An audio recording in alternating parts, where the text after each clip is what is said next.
What if I told you that 80% of us are breathing wrong? That this one thing we do thousands of times a day without thinking could be the key to managing chronic pain, improving athletic performance, and even helping sleep disorders. Welcome back to Exploring Ways to Wellness. I'm Sarah, and today I'm joined by Ren Jones, a physiotherapist who's discovered that functional breathwork isn't just about relaxation. It's a science-backed approach that can support healing from the inside out. We'll explore today why mouth breathing at night could be sabotaging your health, how Chris Martin from Coldplay uses these techniques, and why your posture right now is probably affecting how well your lungs work.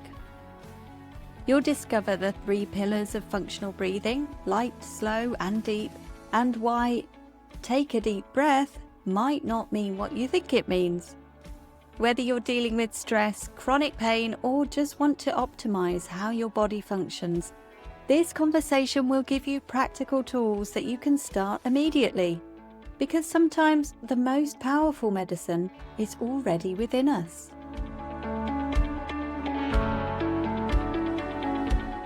Today I have Ren Jones with me to talk about functional breathwork. So welcome, Ren. Hello, nice to be here.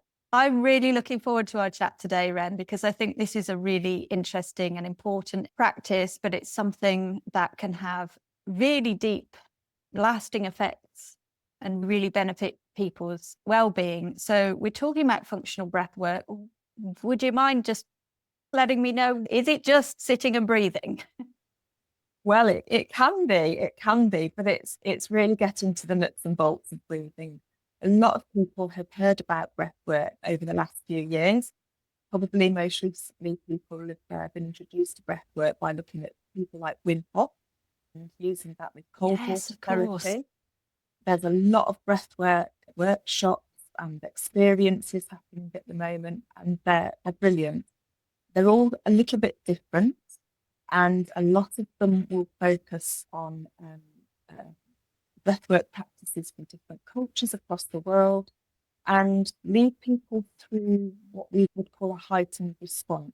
So getting people to take lots of specific breaths that really activate their nervous system and then bring them back down afterwards to get that emotional relief. This is what I find really interesting, because I do EFT, and in order to get people into a relaxed state, we do a little bit of breath work, but this is something very different to that, isn't it? It's not Very just different. about relaxation. No. So functional breath work, the functional breath work that I'm trained in, so I did my training with an organisation called Oxygen Advantage, and we tend to use down regulation for a lot of our practices. So we don't necessarily take people through a lot of stressful breathing practices to start off with. What we are about, understanding the mechanics and the science and the chemical and psychological effects of breathing.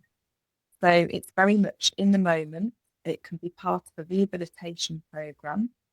It's understanding how we can use our breath and use our bodies to decrease our sensitivity to carbon dioxide.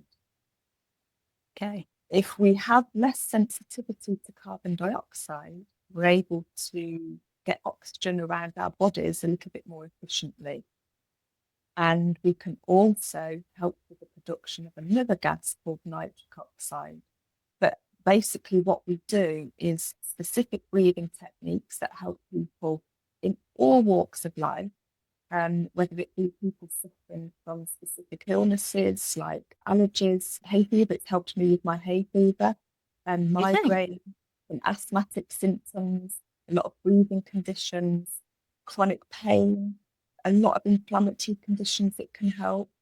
And then we go right through the age span. So from children, a lot of children have what we might refer to as dysfunctional breathing. It's a very early thing that people develop because of the way we live our lives now. And right through to people in older age, We do err on the side of caution for people that are pregnant in their first trimester. So anything that you hear today on this podcast, if you're in your first trimester of pregnancy, take it with some advice and maybe introduce it later on. At the other end of this, we've got people that are trying to improve their athletic performance. Right. And we can essentially simulate high altitude training at sea level. And we Amazing. take people through specific breathwork practices. Lots of sports people that you've seen so far this year, especially over Wimbledon, have been using functional breathwork to improve their sports performance. And also people in industries like musicians. So Chris Martin uses functional breathwork and Coldplay. Wow. So that's such a huge breadth there of different ways that it can help you. Is it because of your physio background that you came across it, or how did you start? What a lot of people don't know is that physio essentially is made of 3 pillars. We have musculoskeletal, which a lot of people are familiar with. So, you've got a bad back or you've got a sports injury, you'll see a physiotherapist for that. We also are trained in respiratory and cardio issues. So, we spend a lot of time helping people post-operatively, getting their breathing back again. We work on ITU, we help people use certain breathing machines. Some people might have heard of CPAP machines, and that helps people breathe. And neurological physiotherapy, so helping people that have had brain injuries and strokes, for example. So the respiratory side of things for me has been evolving all of that time that I've been practicing physiotherapy. And a lot of the physio that I used to do was with mid-age and older people and frail people. And sometimes if they couldn't manage much at all, what I used to really find effective was sitting with them and doing some breathing exercises and using that as a basis for rehabilitation. We'd move on to stretching and then gentle movement, but breathing was always part of it. So when I decided to leave the NHS last year and set up my own business, I was looking for what I enjoy about working with people, and it's understanding what's at our core, trying to keep things simple, using what we've got in the here and now, integrating that with nature and integrating that with evidence-led understanding of how we use our breath. And that's when I came across the Oxygen Advantage training. It made perfect sense to me. It's a fantastic addition to movement. And we have this idea that movement follows breath. And that's what I found in my practice. Fantastic. And have you found that it's been something you've woven into your own wellness practices? Oh, definitely. With a complete new understanding of it as well. So lots of people come to breathwork through meditation or yoga or Pilates or some sort of activity. And that's been my understanding as well. And breathwork in those contexts is absolutely, don't worry about changing it. It's absolutely fine. And it's a good place to have some breathwork activity happening. If you come to me and we look at how you're breathing and understanding how we can improve it, we might change some of the way that you practice your breathing within the context of, for instance, rehabilitation. That's not to say that what you're doing in your yoga practice is wrong. It's just different in a different context. So that's how I've been using it in my own practice originally. And then as I've understood more about the mechanics and the emergence of breathing as we know it now, I've been slowly changing my own personal practice to increase the strength of my diaphragm, for instance, and think about how my ribs and my shoulders are working, how I can integrate that into my everyday activities, how I can use it to manage my stress, and how I can use it to even manage things like hay fever. It can sound quite complicated when somebody's talking you through when to breathe in, when to breathe out, and it can actually cause a bit of anxiety when you're doing yoga or Pilates or something. And I know doing some pelvic floor program I did a couple of years ago, and I was like, oh, hang on, I'm breathing in and out at the wrong time, and it all just sort of becomes this complicated thing that actually we're doing on a daily basis. Absolutely, absolutely. And it's interesting because, again, a lot of what I do is evidence and science, but a lot of the research that's come out over the last 20 years demonstrates that a good 80% of us have what we refer to as dysfunctional breathing. 80%? Wow. 80%. We're just not using our breathing apparatus properly. We're not expanding our lungs properly. We've got stiff ribs. We've got stiff backs. We're hyperventilating. We're breathing up into the shoulders. It's interesting, isn't it? I wonder what has led us to this point where we're not able to do something that should be natural. Yeah, I mean, that's a very good question. And, you know, even us just sitting here now recording this podcast, you know, lots of people spend a lot of time sitting down. Our activity levels have changed completely.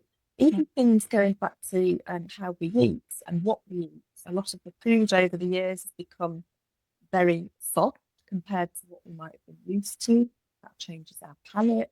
There's lots of different things going on in the environment that have an effect on how we breathe. Lots of allergens, lots of toxic chemicals going around. It's our Western lifestyle that has impacted the change in our breathing pattern. Yeah, and I wonder, you mentioned as well with hay fever, I wonder if that's because of a change in, you know, the crops that we're growing or the types of plants that we're choosing to surround ourselves with. It could be. One of the key things that I haven't mentioned about the breathing practice that I use is the emphasis is very much on nasal breathing.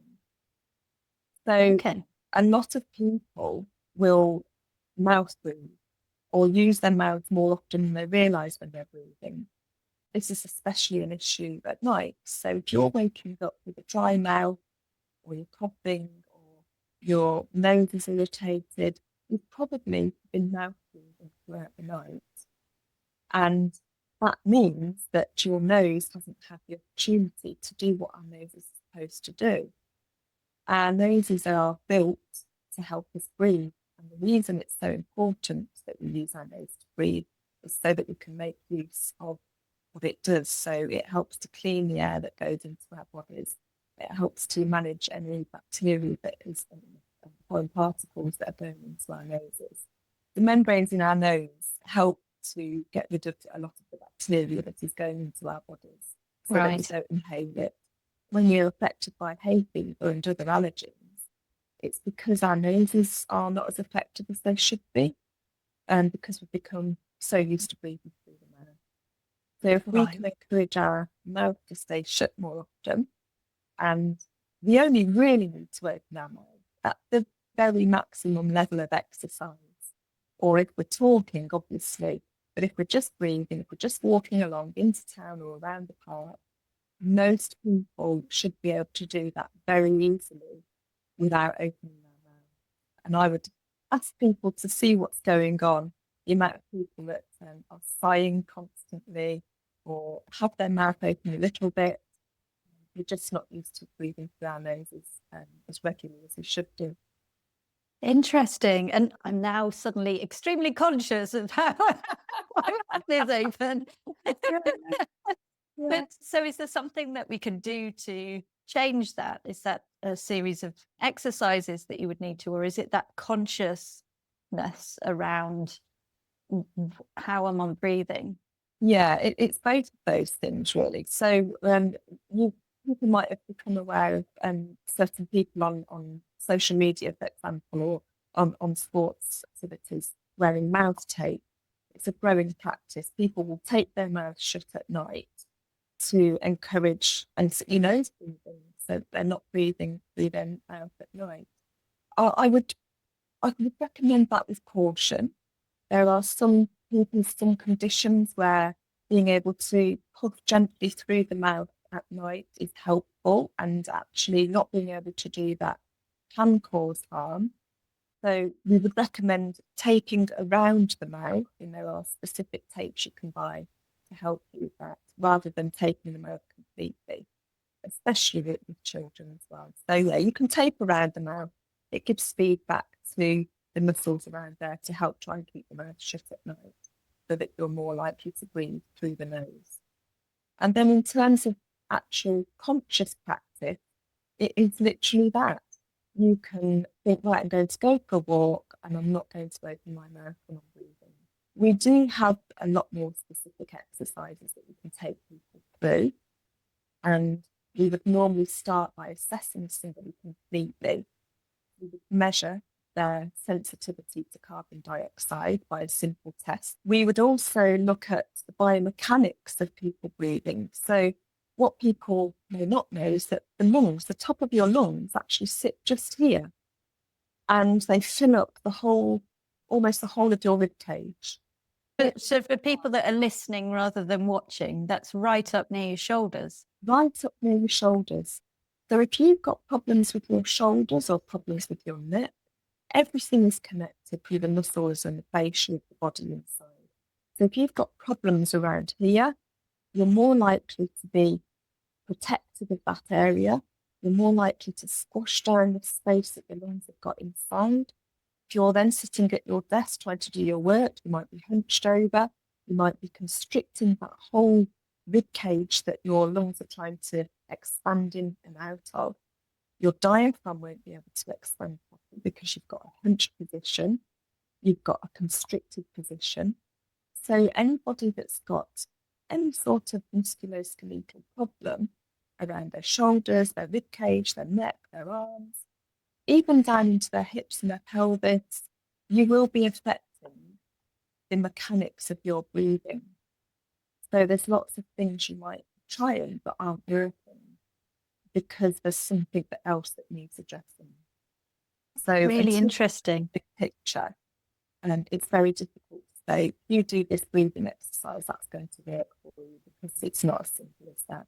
Yeah. So we consider the biomechanics of what's going on, the chemical side of things in terms of the carbon dioxide, your oxygen, and how effectively you might be able to produce nitric oxide, and also looking at the biopsychosocial aspects of things. So how comfortable are you with what you're doing with the breathwork practice, and what else is going on in your life? What are the things you have to contend with? If you're specifically stressed about something, or finding something particularly traumatic in life at that particular moment, that will affect your breathing. But we can explore all of that on an individual basis.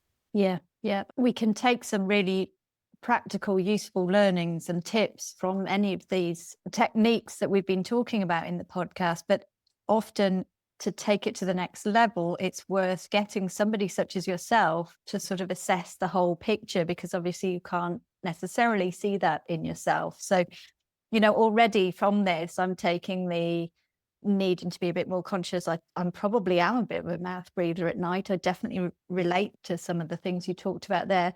And now I'm sitting here hunched over, bad posture. And I'm thinking, right, okay, posture, breathing through my nose, immediately those are two practical things I can take away. But in terms of properly understanding what's going on with your body and properly taking the maximum from a practice such as this, it sounds like it's worth getting some advice. It is, absolutely. I have a couple of clients in senior at the moment. So both have got some chronic health conditions. One of them has got a systemic inflammatory condition, and another one has got essentially a frozen shoulder. But with both of those people, I'm actually starting with some breathwork practice before we can get to a point where we can work a little bit deeper with them, with the specific nuts and bolts of rehabilitation. So breathwork practice for me as a physio, with the people that I see that do often have chronic pain and chronic health conditions, breathwork for me is a really accessible starting point. Because again, if you're in pain, you will hold a protective, constricted posture.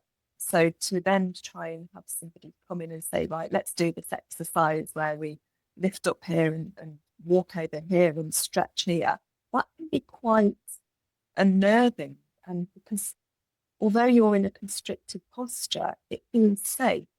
Yes. To start rehab, we need to bring people into a safe space where they feel comfortable and trust their own bodies, but also trust the person they're working with.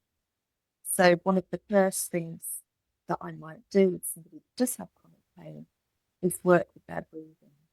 And that has two things. It can actually obviously bring about some sort of relaxation, but specifically what I'm thinking about is how the breathing practice then impacts the vagus nerve.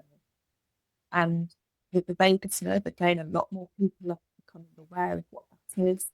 It essentially has two strands to it. It has the fight or flight, which we're all familiar with, heightened anxiety and feeling nervous, and cortisol levels will be high. And then the parasympathetic side to it, which we refer to as the rest and digest part. So the breathing practices that I will work with somebody in a rehabilitation context will be specifically trying to think about the effects of the vagus nerve and bringing them into a rest and digest, relaxed position before we start with anything else. Well, it sounds like it has a big impact for you to be able to do further things such as physiotherapy. Absolutely.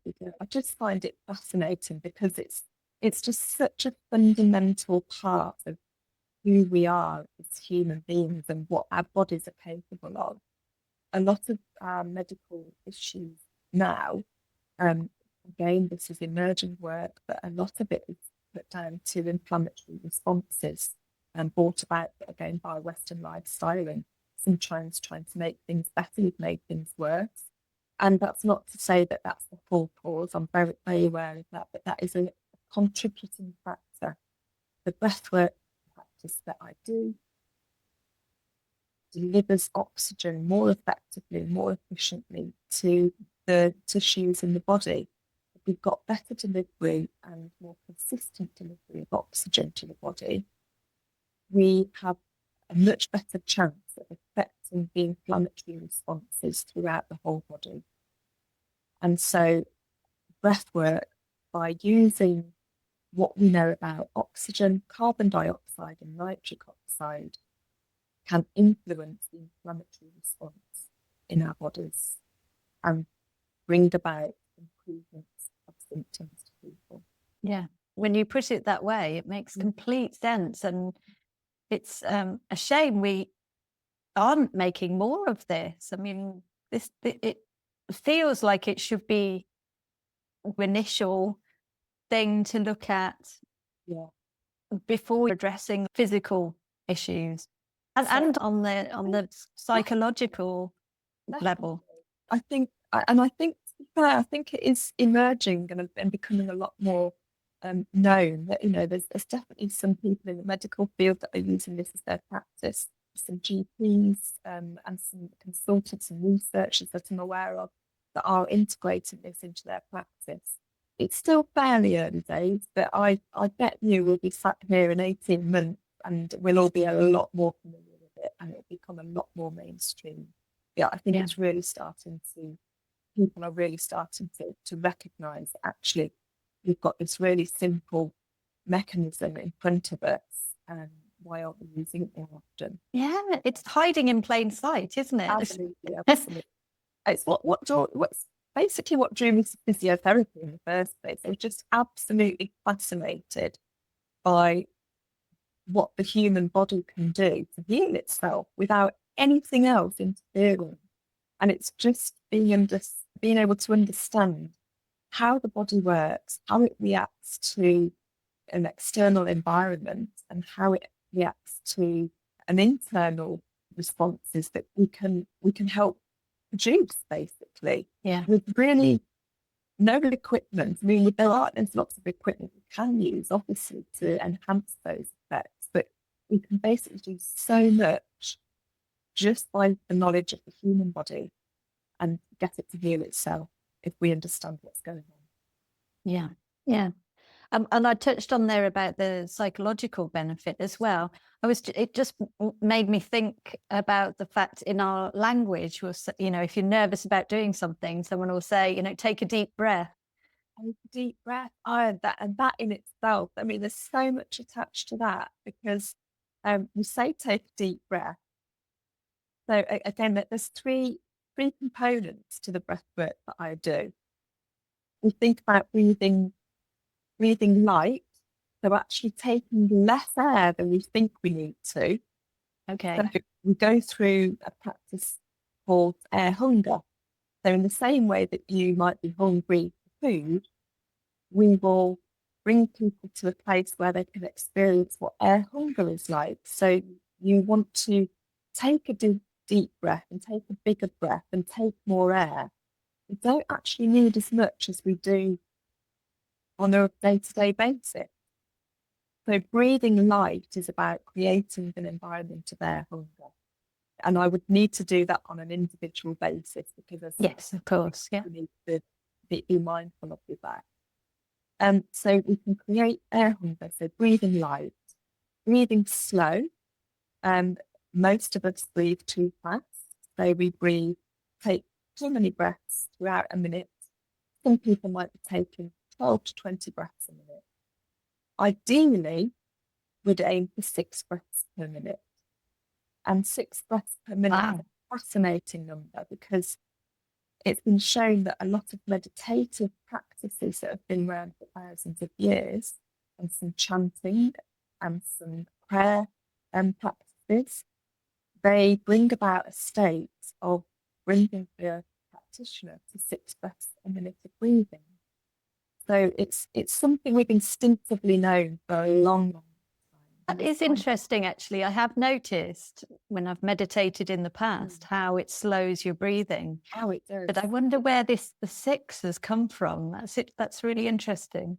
It's fascinating. And I don't think it was specifically thought of thousands of years of like, we've got to get 6 breaths a minute. I think it was that instinctively people knew that by doing these practices, it brought about a sense of really restful, meditative states that instinctively connected with the world, with nature, and got us into that rhythm of our environment. It is a lot slower than what we're used to now. And so breathe deep. A lot of people might confuse breathing deeply with breathing big. So sometimes we'll say, take a deep breath, and you go, oh. Yes, that's what I would assume, yeah. It's a great start. But what we're thinking about with breathing deeply in functional breath work is breathing slowly through the nose and thinking about expanding gently through the whole of the lung. And one of the ways you can practice that is maybe having your hand in between your navel and the end of your rib and taking a slow breath in. So I'm going to demonstrate that now. You're wanting that breath inwards to feel really, really gentle and really slow.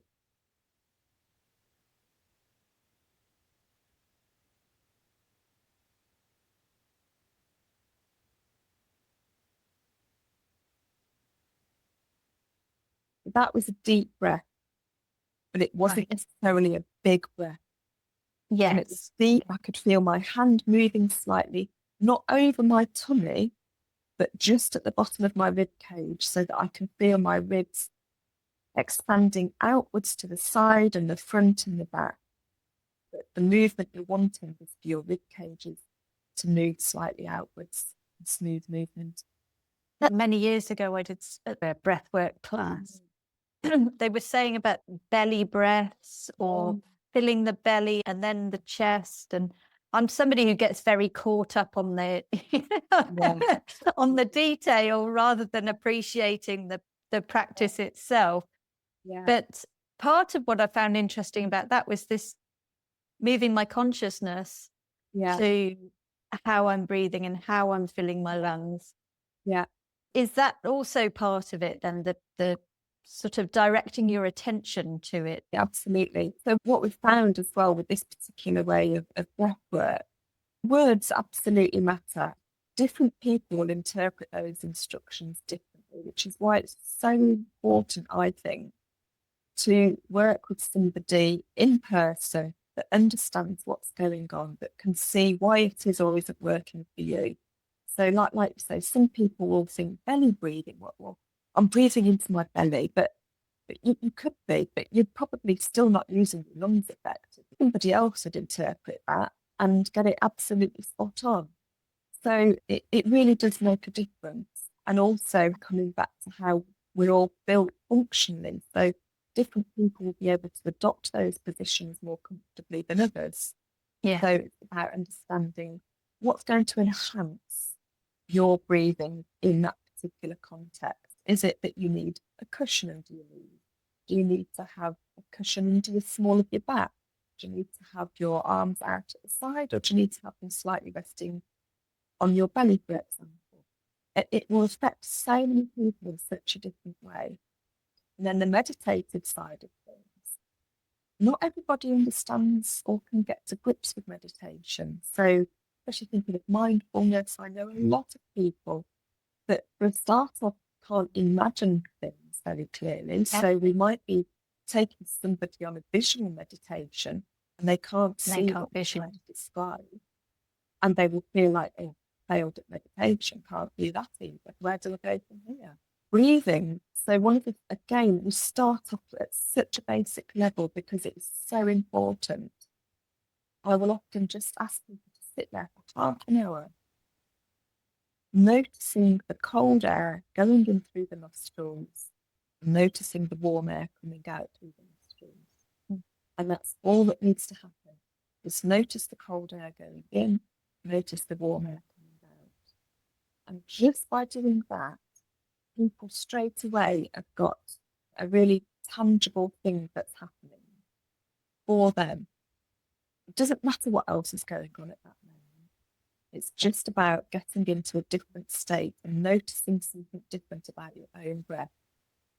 And then you can start thinking about, okay, if you can just make that air that's going in a little bit less, you can just slow down the speed at which it's entering your nose.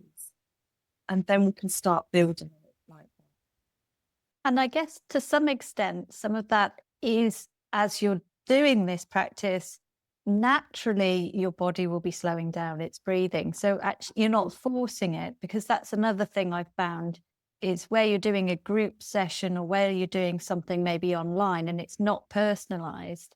Yeah. You can feel this sort of pressure. You're a bit out of sync with other people, or you're trying to breathe slowly and actually then you're having to catch up. So I love that you can, obviously you've got that one-to-one, which is the sort of ideal, but also by starting off so slowly, your body is naturally having a response that will lead you on to the next level.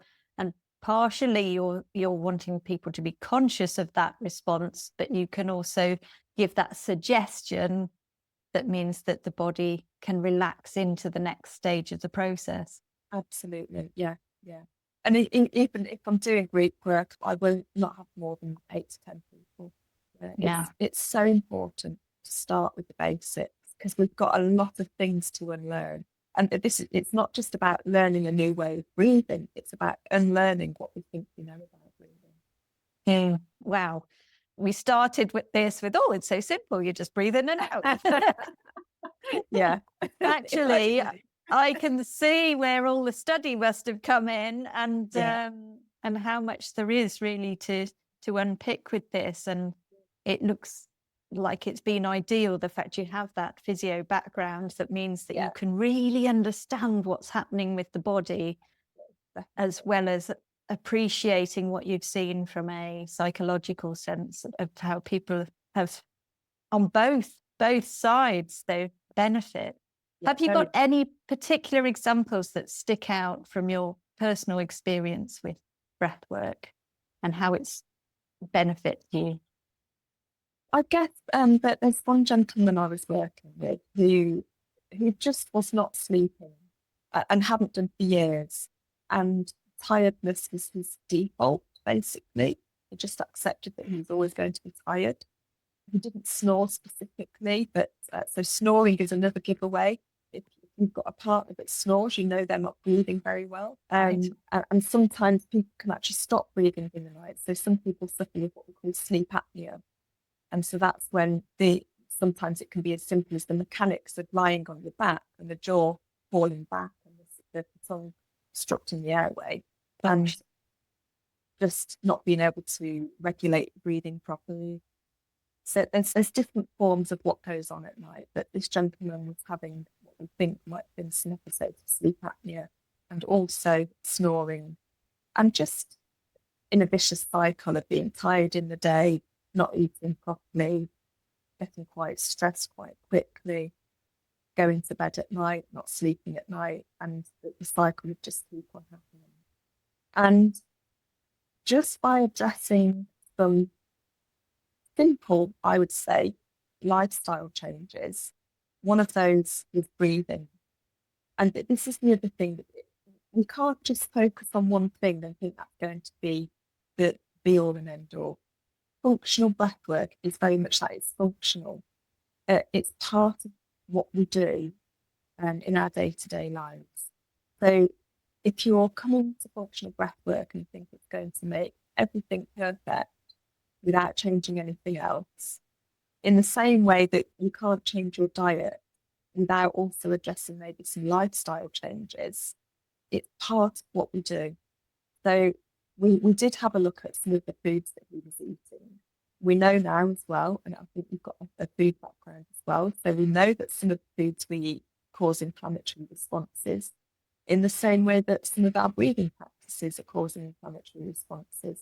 So there were some changes to his diet, there were some changes to his breathing. We spent, ideally, we asked people to practice breath work for an hour minimum a day.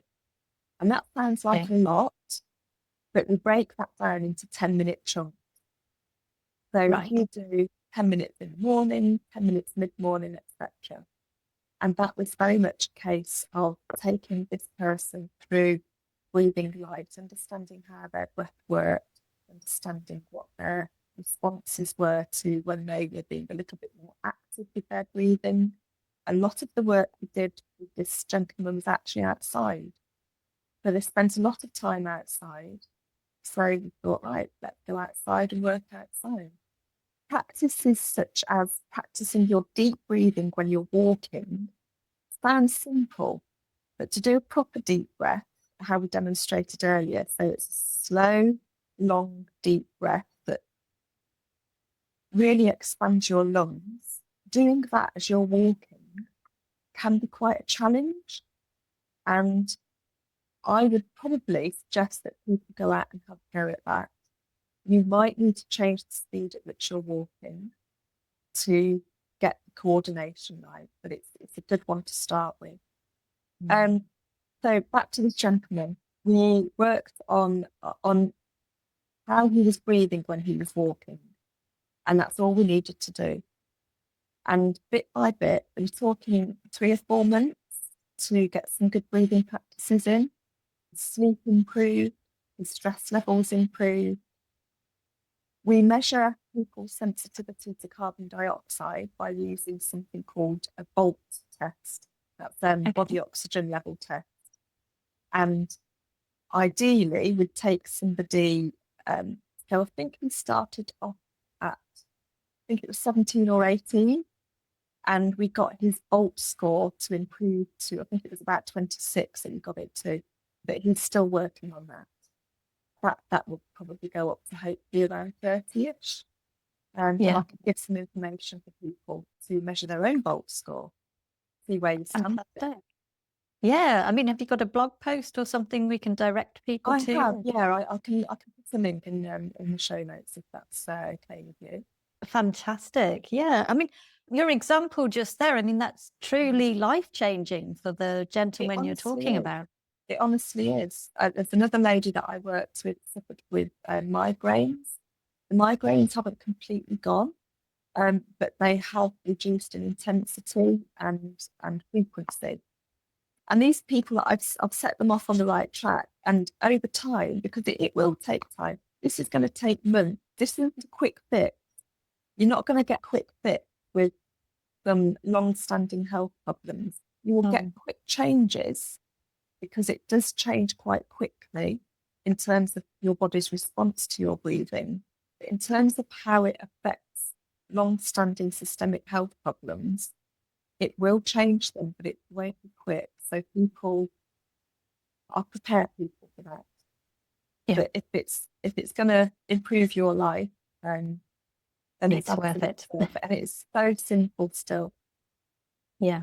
It's so accessible, isn't it? If you know the right techniques and you definitely spend the time just dedicated to getting it right, then, and I guess it's almost like a muscle, isn't it? It is a practice muscle in a way. So a lot of what we do is thinking about how the diaphragm works, and the diaphragm is a muscle. So that the diaphragm, for people that aren't sure, it sits sort of at the bottom of your rib cage, and it separates your lungs and your ribs from the rest of your body. And it's the way the diaphragm moves in relation to all of the other structures around it that enable you to have efficient breathing or not. So most people's diaphragms aren't working as efficiently as they could be. And so some of the practices that we go through with people will actually strengthen the diaphragm. The diaphragm is also part of our core. So when we're thinking about pelvic floor exercises, for instance, we need to consider what's happening with the diaphragm. And that's again why breathing and breath work is so important to just about everything we're trying to improve or cure. Yeah. So if you're doing pelvic floor exercises without adjusting your breathing, they're not going to be as effective.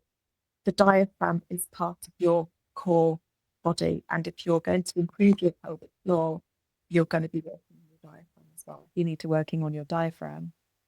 Ren, I could talk to you all day about this. It's absolutely fascinating. I'm sure I'm not the only one who will want to have more information about this fascinating area.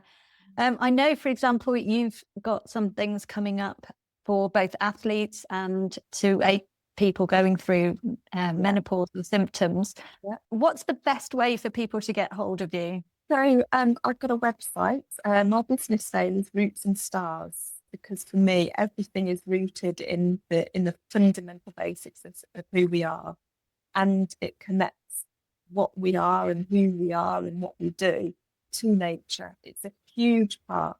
I probably haven't included that as much really because we're focusing on the breathing, but understanding nature and how we interact with our environment is a huge part of my philosophy and understanding of how we as humans interact with the world. So my business name is Roots and Stars.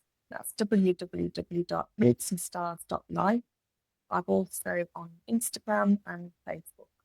Fantastic. I will include all of those links in the show notes to make it super easy for people to follow Ren and find out about any courses and things coming up. Yeah. Sounds like you've got some fantastic blog posts on your website as well. Thank you so much for today, Ren. Thank you, Sarah.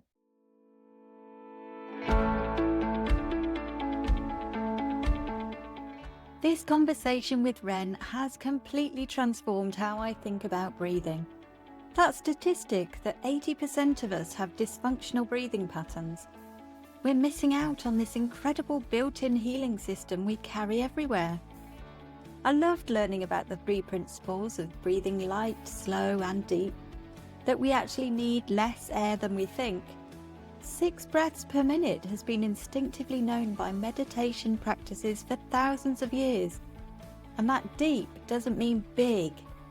Genuinely practical insights I can use right now. The client stories were incredible. That gentleman who hadn't slept in years, transformed through breathing practices. The connection between posture, pain, stress and breathing, it's all interconnected. And the nasal breathing revelation. If you're waking up with a dry mouth, you've probably been mouth breathing at night and missing out on your nose's incredible filtration system. Practical takeaways? Well, start noticing how you breathe. Try walking without opening your mouth. Check your posture. And remember, this work takes time. Months for significant changes in long-standing issues. though you might feel immediate improvements. Important note, as Ren mentioned, if you're pregnant in your first trimester, take extra care and seek professional advice before starting new breathing practices. You can find Ren at Roots and Stars, and I have all the links with her blog posts, courses and social media in the show notes. Here's my challenge this week. Pay attention to breathing. Notice when your mouth is open. Check your posture and try a gentle hands-on ribs breathing that Ren demonstrated. Sometimes the most profound healing comes from simply remembering how to use what we already have. Thank you for joining me today, and remember, there's many paths to wellness, and sometimes the most powerful one is right under our nose.